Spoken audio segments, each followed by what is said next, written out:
ETF index mutual funds నేర్చుకుని stock మార్కెట్లో రాణించాలనుకుంటున్నారా? వెంటనే ఈ నెంబర్కి కాల్ చేయండి.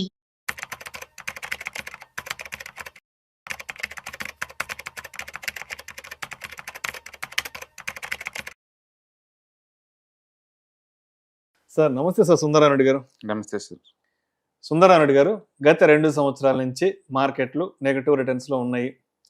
85,000 నుంచి 72, 73 దాకా వెళ్ళిపోయినాయి. ఆల్మోస్ట్ ఒక 10 to 12% మార్కెట్లు పడ్డాయి. సరే, మీలాంటి ఎక్స్పర్ట్ని ఎవరిని గదిలించినా కూడా సార్ ఏంటి సార్ మార్కెట్ల పరిస్థితి, మార్కెట్లు మరి ఎప్పటికి బౌన్స్ బ్యాక్ అవుతాయంటే ఏం చెప్తారంటే కొద్ది రోజులు వెయిట్ చేయాలండి అని చెప్తారు కదా. మరి ఈ కొద్ది రోజులు అంటే ఎన్ని రోజులు వెయిట్ చేయాలి, ఎన్ని నెలలు వెయిట్ చేయాలి, ఎన్ని సంవత్సరాలు వెయిట్ చేయాలి? ఇప్పుడు జపాన్లో మార్కెట్లు 20 ఏళ్ల తర్వాత ఆల్ టైమ్ హైక్ వచ్చాయి కదా.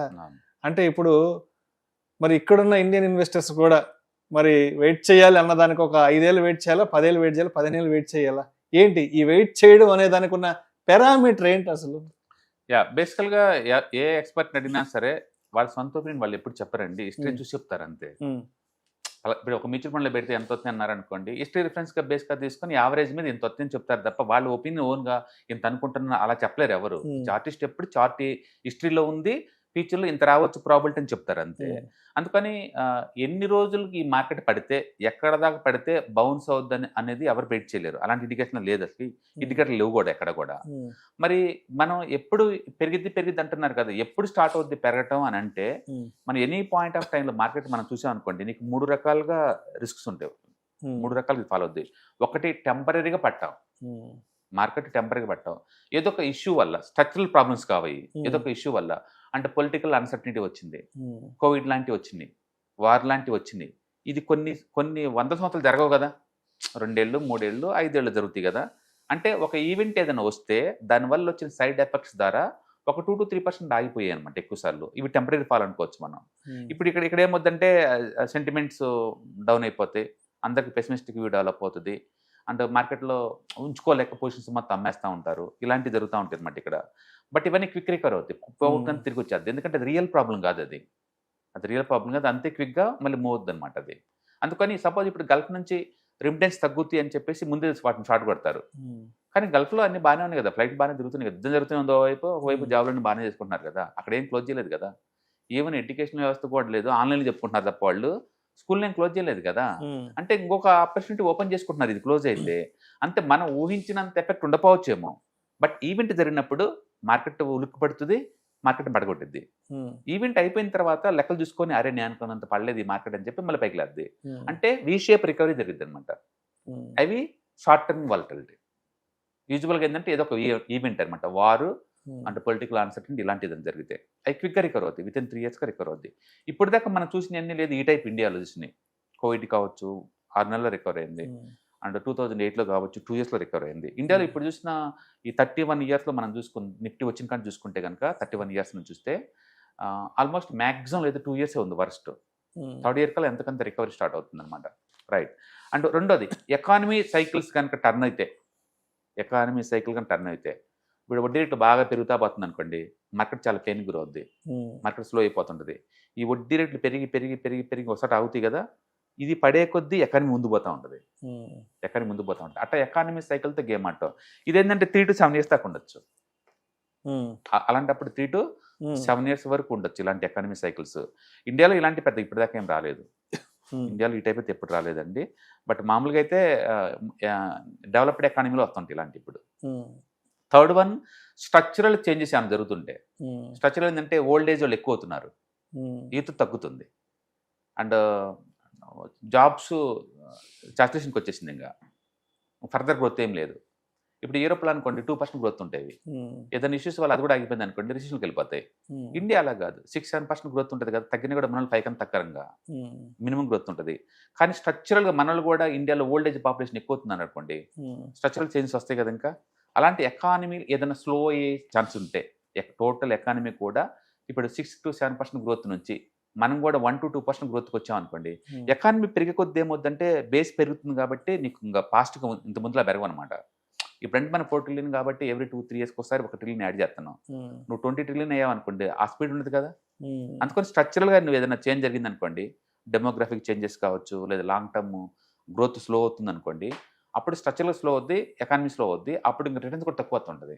మీరు చెప్పేది జపాన్ ఓల్డ్ ఏజ్ ప్రాబ్లం వల్ల అండ్ పాలసీస్ ప్రాబ్లం వల్ల అది ఆల్మోస్ట్ 25 years 0 రిటర్న్స్ అనమాట అక్కడ. అలాంటి జరిగింది. బట్ ఇండియా జనాభా ఎక్కువ, ఇండియన్ జనాభా 146 కోట్లు పెరగడమే తప్ప తగ్గడాలు ఉండదు ఇంకా జనాభా.